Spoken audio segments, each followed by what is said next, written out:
Here are your 3 tips for Chapter 14 of the text for SPC Music Theory.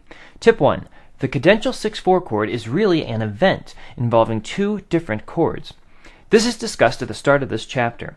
The cadential 6/4, written as capital V 6/4 going to 5/3, is really made up of 2 chords.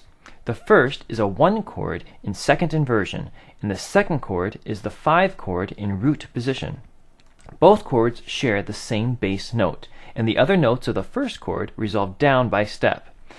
The reason we do not write a 1 chord here is that the entire cadential 6/4 is treated as one event. And when you hear the second inversion 1 chord in context with the 5, the 1 chord really does sound more like an embellishment of the 5 chord rather than a tonic by itself.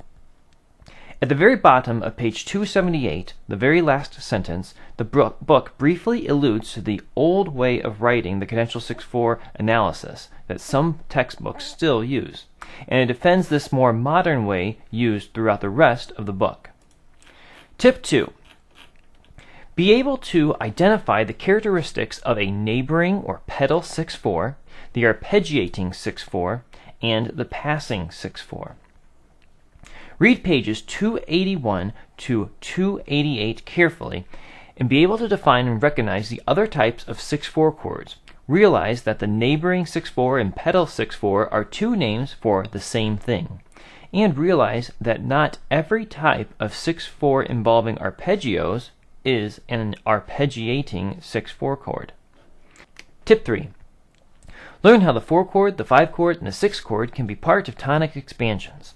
The last part of this chapter, pages 289 to 295, talks about how the above chords can be used within the functional tonic area without moving to the predominant or dominant areas. Notice the use of inversions, as well as how these chords are usually sandwiched between 1 chords in order to maintain the tonic function, which is noted below the Roman numeral symbols.